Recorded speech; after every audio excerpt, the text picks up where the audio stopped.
día cuando caminamos por las calles de nuestra ciudad, podemos ver una cantidad impresionante de iglesias, muchas de ellas llamadas cristianas.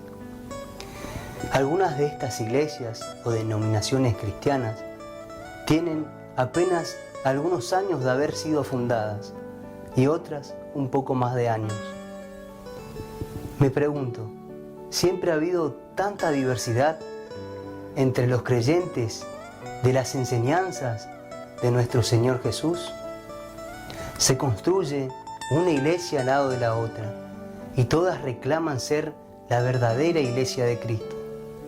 Cada uno con su interpretación privada de la Biblia, y la Biblia solo dice lo que ellos dicen que dice y los demás están equivocados. Muchos quieren negar a la Iglesia Católica con el nombre de cristiana. ¿Cuál es la verdadera iglesia de Cristo? ¿Cristo fundó una iglesia? Allá afuera afirman que Cristo no fundó ninguna iglesia, que ninguna iglesia salva, que todas las iglesias son iguales, que todos somos iglesia. Analicemos cada una de estas afirmaciones. Si Cristo no fundó ninguna iglesia, por lo tanto puedo estar allá o puedo estar acá. Existe una posibilidad de que me vaya con ellos. Si ninguna iglesia salva, ninguna iglesia es importante. Y si ninguna iglesia es importante, ¿por qué los hermanos separados están tan interesados a que nosotros los católicos nos vayamos para su iglesia? Si ninguna iglesia salva. Todas las iglesias son iguales. Pregunto, entonces, si todas las iglesias son iguales, ¿por qué no nos dejan tranquilos adentro de la Iglesia Católica? Todos somos la iglesia. Entonces, si todos somos la iglesia, también es iglesia el asesino, también es iglesia el violador, también es iglesia el sinvergüenza. ¿Para qué vamos a ir al culto? ¿Para qué vamos a hacer oraciones? ¿Para qué vamos a leer la Biblia? Si al fin y al cabo todo el mundo es la iglesia. Mire, hermano, hermana, inventan tantas cosas para ver cuál de estas les funciona. Pero hoy estamos aquí para investigar la verdad, para investigar si Cristo fundó una iglesia y si es lo mismo estar en la Iglesia Católica que estar en una iglesia protestante. Busquemos la verdad, pero no a través de nuestras opiniones, sino a través de las Sagradas Escrituras. ¿Qué significa iglesia? Iglesia proviene del griego y significa asamblea. En el lenguaje cristiano representa el cuerpo místico de Cristo. Observen cuando Jesús toma la decisión firme de fundar su iglesia, aunque todavía no utiliza la palabra voy a fundar mi iglesia, sino el contenido. Vayamos a Marcos 3, versículo 13. Después Jesús subió a un monte y llamó a los que él quiso, y ellos se reunieron con él. Primer detalle, si todos somos iglesia, como ellos dicen, ¿por qué me dice la Biblia que llamó a lo que él quiso? Es decir, que Cristo hace una elección de entre tantas personas, llamó a su lado a los que él quiso. Ahí podemos ver que hay un querer, que es la voluntad de Jesús de reunir a un grupo de personas que pertenezca a su iglesia. A 12 de ellos los designó para que estuvieran con él, para enviarlos a predicar. Instituyó. ¿Qué significa instituir? Significa que antes no existía y que Él la está fundando, que Él la está instituyendo. Entonces, podemos ver que Él llamó a los que Él quiso e instituyó a 12. Ahí está la asamblea, ahí está la iglesia. un grupo de 12 personas. ¿Y por qué 12? El número 12 tiene un simbolismo. 12 eran el antiguo pueblo de Israel. 12 personas, los 12 hijos de Jacob. En el Nuevo Testamento, Jesús reúne a 12 personas. ¿Para qué? Para que sean sus representantes, para que sean sus ministros, para que sean sus apóstoles. Por eso, no es que cualquier persona agarra la Biblia y se va a predicar lo que se le dé las ganas. Así no. Veamos Mateo capítulo 28, versículos 19 y 20. Por tanto, id y enseñad a las naciones, bautizándolos en el nombre del Padre, y del Hijo, y del Espíritu Santo, enseñándoles que guarden todo cuanto os he mandado. Vayan, dice Jesús, los está enviando a ser discípulos. ¿Y cómo ser discípulos de Jesús? A través del bautismo. Entonces es a través del bautismo donde pasamos a formar parte de la iglesia de Cristo. Una cosa más, esta congregación, este grupo de personas, la iglesia de Jesús, tiene una tarea de hacer discípulos, bautizándolos y enseñándoles a hacer todo lo que Jesús le ha mandado, todo lo que Jesús le ha enseñado. De modo que si usted enseña otra cosa que no enseñó Jesús, usted no pertenece a la iglesia de Cristo. Entonces, dos cosas para ser miembros de la iglesia de Jesús: ser bautizados y hacer y enseñar todo lo que Jesús ha mandado, todo lo que Jesús ha enseñado. Veamos qué nos dice San Pablo en 1 Corintios capítulo 12, versículos 12 y 13. El cuerpo humano, aunque está formado por muchos miembros, es un solo cuerpo. Así también Cristo. Y de la misma manera, todos nosotros, judíos o no judíos, esclavos o libres, fuimos bautizados para formar un solo cuerpo por medio de un solo espíritu. Y a todos se nos dio a beber de ese mismo espíritu. ¿Para qué hemos sido bautizados en el único espíritu? Para formar un solo cuerpo a través del bautismo. ¿Y cómo llama San Pablo a ese cuerpo? Veamos Colosenses 1, versículo 18. Además, Cristo es la cabeza de la iglesia, que es su cuerpo. Jesús es la cabeza del cuerpo. Y San Pablo llama a ese cuerpo iglesia. Veamos un ejemplo. El día de Pentecostés, Pedro hace un discurso que comienza en el versículo 14. Las personas no conocían a Jesús y ese discurso hizo que la gente que lo escuchara se convierta. Podemos ver en el versículo 37, dice: Cuando oyeron esto, todos se sintieron conmovidos y les dijeron a Pedro y a los otros apóstoles: Hermanos, ¿qué haremos ahora? Fíjese que Pedro no le dice que cada uno crea lo que quiera. No le dice que Jesús no fundó ninguna iglesia y que si creen en Él basta para salvarse. En el versículo 38 dice: Pedro respondió: Arrepiéntanse y bautícense, cada uno, en el nombre de Jesucristo, para perdón de sus pecados. Y recibirán el don del Espíritu Santo.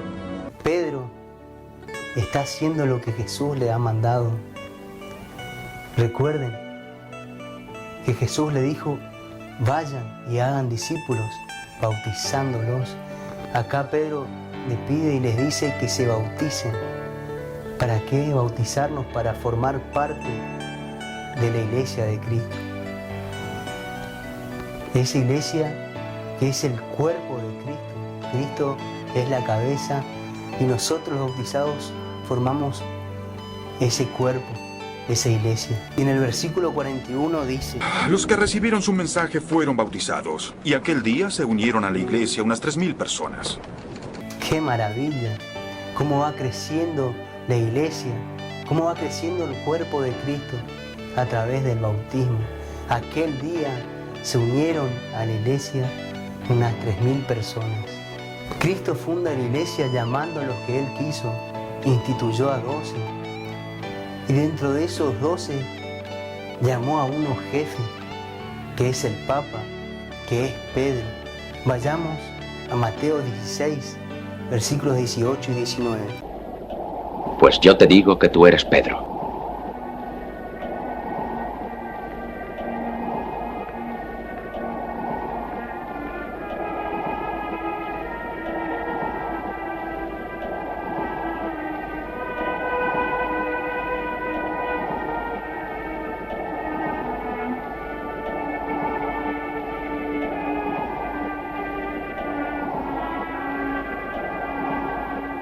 Sobre esta piedra edificaré mi iglesia. Y el poder del infierno no podrá contra ella. Entonces, Jesucristo tiene una iglesia. Es una locura, es una mentira decir que Cristo no fundó ninguna iglesia. Si Cristo no fundó ninguna iglesia, ¿por qué en la palabra de Dios, en Mateo 16, 18, le dice a Pedro, tú eres Pedro, y sobre esta piedra edificaré mi iglesia? ¿Y cómo sabemos que es una iglesia? Porque dice mi iglesia, habla en singular, no dice mis iglesias. ¿Cómo sabemos que Pedro es el jefe? ¿Cómo sabemos que Pedro tiene la autoridad dentro de la iglesia? Veamos el versículo 19. Dice, a ti te daré las llaves del reino de los cielos.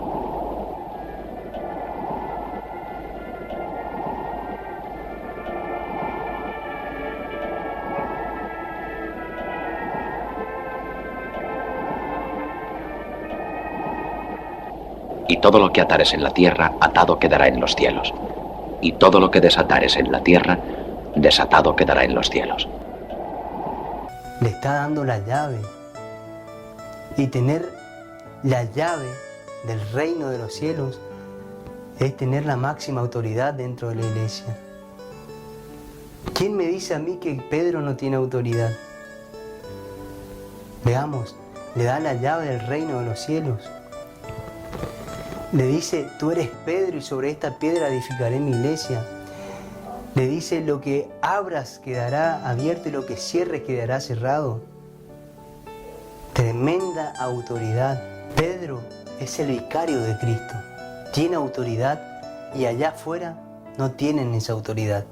Entonces vimos que Cristo sí funda una iglesia y a esa iglesia la manda a predicar. ¿A predicar qué? A predicar lo que Cristo le había enseñado, le había mandado.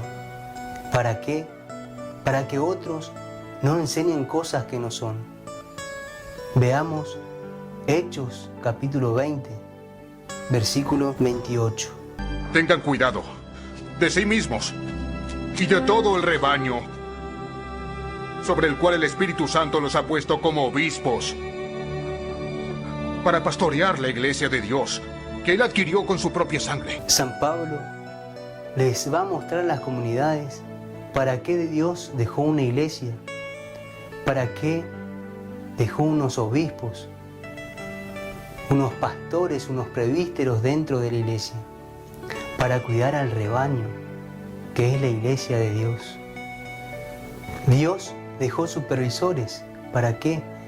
Para que no enseñen y hagan cosas que no son. Entonces, si todas las iglesias fueran de Dios, ¿para qué Dios dejó supervisores? Los supervisores estarían de más. Pero usted puede ver que Dios dejó unos pastores dentro de su iglesia. Una vez más podemos ver que dice la iglesia de Dios. Habla en singular y no en plural. No dice para que pastoreen las iglesias de Dios.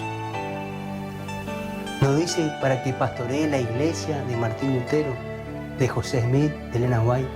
No. para que pastoreen la iglesia del Señor. Esa iglesia donde Pedro tiene la autoridad, esa es la iglesia que Cristo dejó y esa es la iglesia que hay que pastorear. La iglesia sí es importante. ¿Por qué? Porque Él la adquirió con su propia sangre.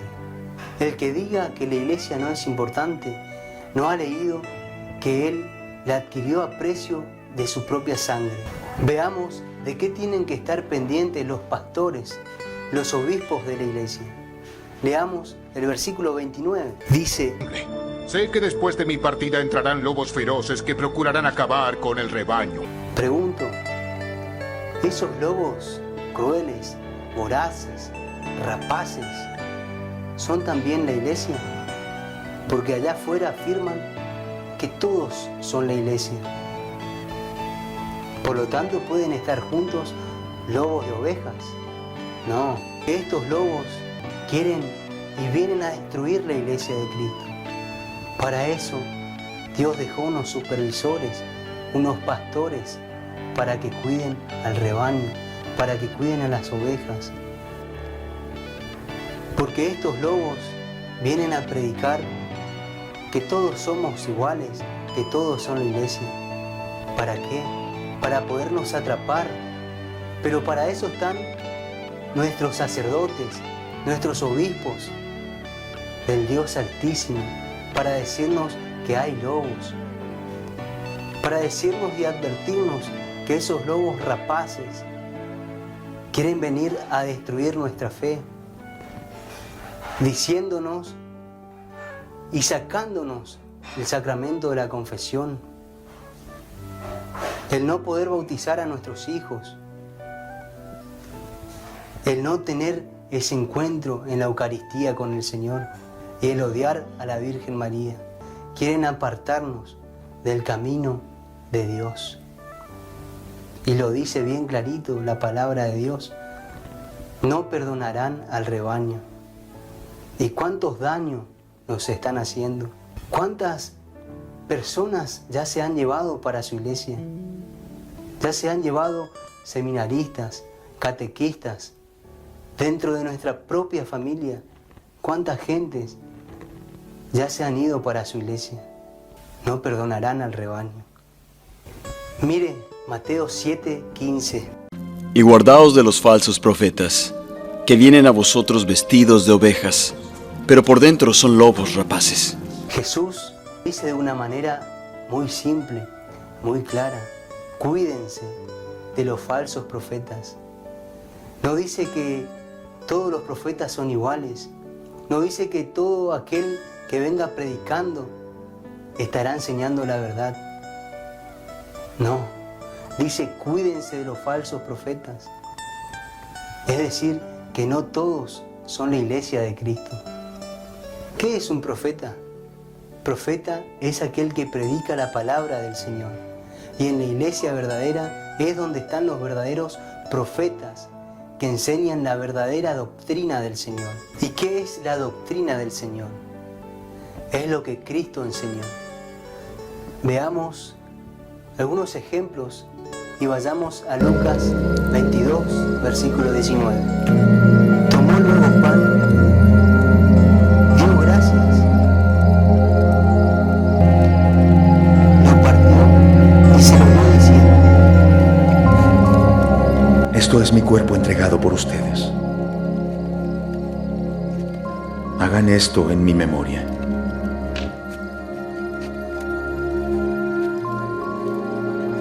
¿Qué es la doctrina de Cristo? Es lo que Él está enseñando, es lo que Él dijo: esto es mi cuerpo. Es decir, que lo que usted y yo vivimos en la Eucaristía, el pan consagrado, ese es el cuerpo del Señor. ¿Por qué? Porque Él enseñó: esto es mi cuerpo. Hagan esto en memoria mía. Y dijo: háganlo. No le dijo si les parece, si están de acuerdo. No, le dijo: hagan esto en memoria mía. ¿Qué significa hagan esto? Significa que exactamente así tenemos que hacerlo. San Pablo viene a decir cuál es la doctrina de Jesús. ¿Y cómo sabemos cuál es la doctrina de Cristo? Porque él no conoció a Jesús, pero sí los apóstoles le contaron. Podemos ver en 1 Corintios capítulo 11, versículos 23 en adelante. Porque yo recibí del Señor, y que yo a mi vez les transmití. Nos dice San Pablo lo que yo recibí del Señor. ¿Cómo lo que yo recibí?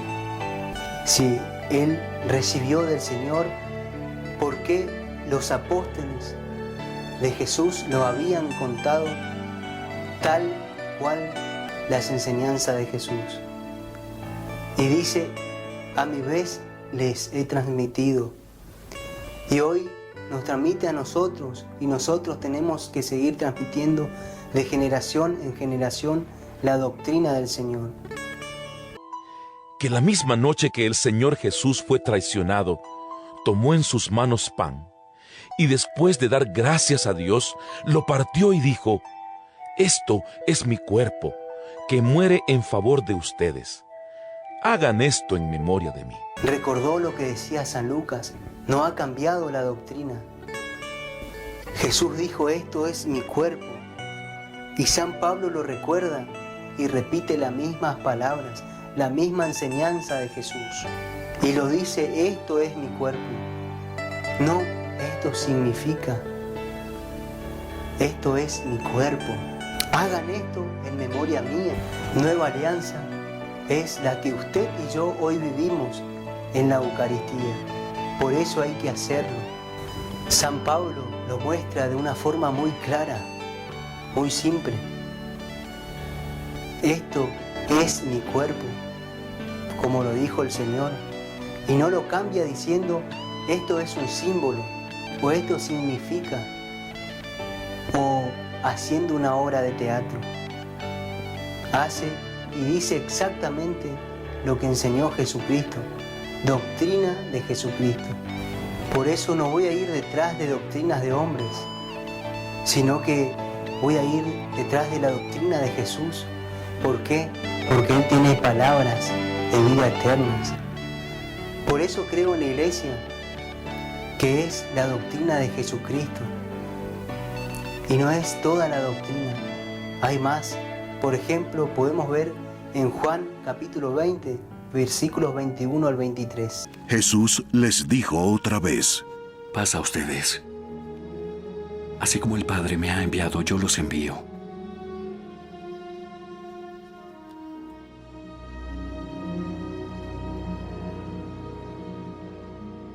Entonces sopló sobre ellos.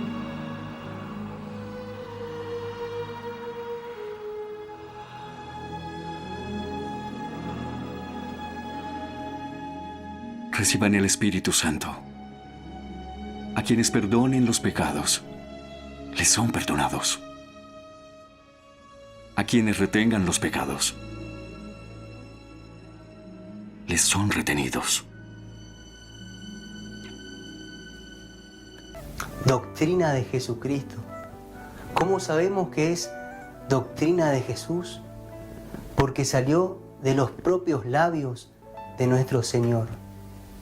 Y esos falsos profetas vienen a enseñarnos mentiras, diciendo que los curas no tienen el poder para absolver pecados, diciendo que no podemos ir a confesar nuestros pecados ante un pecador igual que nosotros. ¿Y qué es lo que hacen? Quieren venir a destruir la doctrina del Señor con sus doctrinas falsas. La Iglesia es importante y necesaria. Veamos Efesios 5, versículos 21 al 30. Estén sujetos los unos a los otros por reverencia a Cristo. Las esposas deben estar sujetas a sus esposos como al Señor. Porque el esposo es cabeza de la esposa, como Cristo es cabeza de la Iglesia, la cual es su cuerpo, y Él es también su Salvador. Pero así como la Iglesia está sujeta a Cristo, también las esposas deben estar en todo sujetas a sus esposos. Esposos, amen a sus esposas como Cristo amó a la iglesia y dio su vida por ella. Esto lo hizo para santificarla, purificándola con el baño del agua acompañado de la palabra, para presentársela a sí mismo como una iglesia gloriosa, sin mancha, ni arruga, ni nada parecido, sino santa y perfecta. De la misma manera, deben los esposos amar a sus esposas como a su propio cuerpo. El que ama a su esposa, se ama a sí mismo, porque nadie odia su propio cuerpo, sino que lo alimenta y lo cuida, como Cristo hace con la iglesia, porque ella es su cuerpo y nosotros somos miembros de ese cuerpo. La iglesia sí existe y es el cuerpo de Cristo, y Cristo es la cabeza. No puedo decir Cristo sí, la iglesia no. Entonces, la iglesia es necesaria para la salvación. ¿Por qué? Porque Cristo viene a salvar su cuerpo, que es la iglesia. Por lo tanto, sí tengo que estar dentro de la iglesia de Jesús, porque Él viene a salvar su iglesia. ¿Por qué allá afuera dicen que Cristo no tiene ninguna iglesia? Si la Biblia me dice que Cristo ama a su iglesia, esa iglesia que fundó en Pedro. Dice la palabra de Dios que amar a su esposa es amarse a sí mismo. Y Cristo tiene una esposa que es la iglesia. Y la ama porque se ama a sí mismo. Y nadie menosprecia su cuerpo. ¿Y cuál es el cuerpo de Cristo? La iglesia. Que además de amarla, lo alimenta y lo cuida. Dijo Jesús: el que los escucha a ustedes, a mí me escucha. El que los rechaza a ustedes, a mí me rechaza. Jesús se hace uno con la iglesia. La ama, la cuida, lo alimenta y no la aborrece. Mire Mateo 28:20. Y he aquí, yo estoy con vosotros siempre, hasta el fin del mundo. No le dijo: si se portan mal, los voy a destruir y voy a mandar a Constantino y luego a Martín Lutero para fundar una nueva iglesia. No, porque ni los poderes del infierno la podrán vencer. Nadie podrá vencer a esta iglesia, ni los malos curas, ni los malos papas que hubieron, ni los malos hermanos religiosos, ni los malos laicos. Porque Cristo dijo que ni los poderes del infierno podrán vencer esta iglesia. Entonces, la mejor muestra que la iglesia católica es la iglesia de Cristo es que no la destruye nadie. ¿Por qué? Porque Jesús no aborrece a su cuerpo. Cristo ama a su iglesia. Cristo es celoso de su iglesia. Cristo no quiere que se metan con su iglesia, porque si se meten con su iglesia, se meten con Él. Esta es la experiencia que tuvo San Pablo. Podemos ver en 1 Corintios capítulo 15, versículo 8. Por último, se me apareció también a mí que soy como un niño nacido anormalmente. Pues yo soy el menos importante de los apóstoles, y ni siquiera merezco llamarme apóstol, porque perseguía la iglesia de Dios. ¿Por qué Pablo se considera un aborto? ¿Por qué es el último de los apóstoles? ¿Por qué es indigno de ser llamado apóstol? Porque dice: perseguí a la iglesia de Dios. Todo aquel que persigue a la iglesia de Dios es indigno de llamarse apóstol. ¿Por qué? Porque la iglesia es el cuerpo de Cristo y Él la ama, la cuida y la alimenta. ¿Cuántas iglesias tiene Dios? Una. Dios tiene una iglesia. Dice la Biblia: perseguí a la iglesia de Dios. ¿Por qué allá afuera dicen que Cristo no tiene iglesia? Si Cristo no dejó ninguna iglesia, como ellos dicen, ¿por qué Pablo perseguía a la iglesia de Cristo? Entonces, es mentira que todos somos la iglesia de Jesucristo, aunque estemos en cualquier religión. ¿Por qué Pablo tuvo que convertirse y salir de la religión donde estaba si ahí creía en Dios y tenía las Escrituras? Porque él perseguía a la iglesia de Cristo. Entonces su conversión fue salirse de la religión que estaba, que era la religión judía, y pasarse a la iglesia de Jesucristo, a la iglesia católica. Ahora, si no es necesario estar en la iglesia de Cristo, ¿por qué Jesús no dejó que Pablo siguiera en la religión que tenía, si ahí creía en Dios y tenía las Escrituras? Mire lo que dice Pablo de la iglesia, Efesios 3:21. Gloria a Dios en la iglesia y en Cristo Jesús por todos los siglos y para siempre. Amén. A Él se le da la gloria en la iglesia por todas las generaciones y por todos los tiempos. Y termina diciendo amén. Amén significa así es y así será. Guste a quien le guste. Así lo estableció Dios. Y si usted quiere ser un verdadero cristiano, tiene que darle la gloria a Dios en la iglesia. A Dios la gloria en la iglesia y en Cristo Jesús. ¿Por qué? Porque Cristo es la cabeza y la iglesia es su cuerpo. Y Él sometió todas las cosas bajo los pies de Cristo. Veamos Efesios 1, versículos 22 al 23. Sometió todas las cosas bajo los pies de Cristo y a Cristo mismo lo dio a la iglesia como cabeza de todo. Pues la iglesia es el cuerpo de Cristo, de quien ella recibe su plenitud, ya que Cristo es quien lleva todas las cosas a su plenitud. La plenitud de Dios, que lo llena todo en todo, está en la iglesia. Usted puede buscar algo de Dios en los testigos de Jehová, en los pentecostales, en los evangélicos, en los adventistas.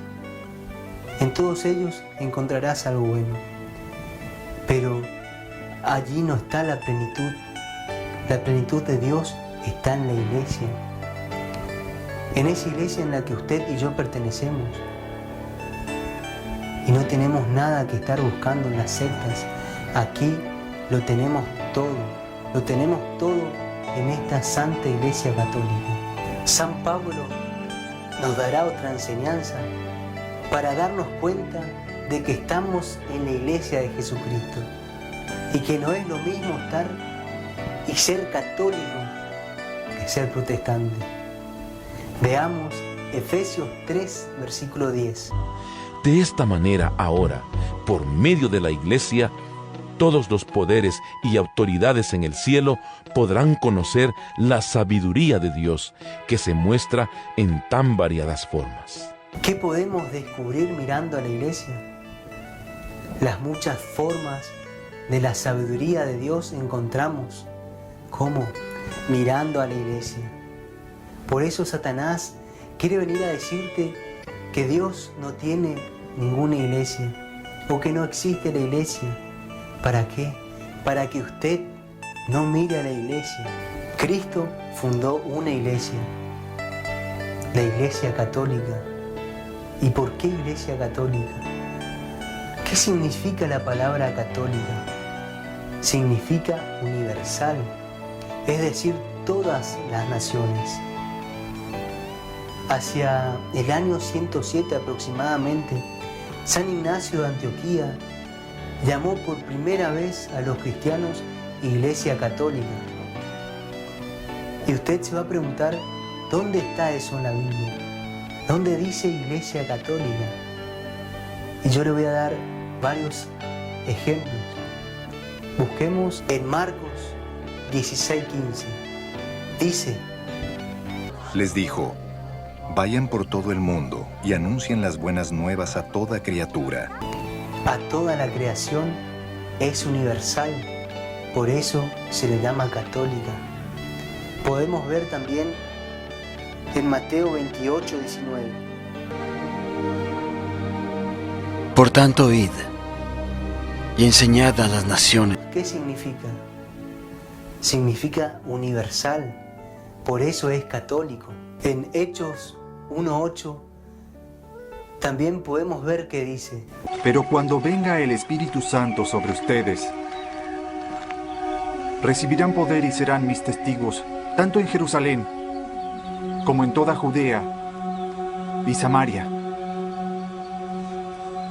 y hasta los confines de la tierra.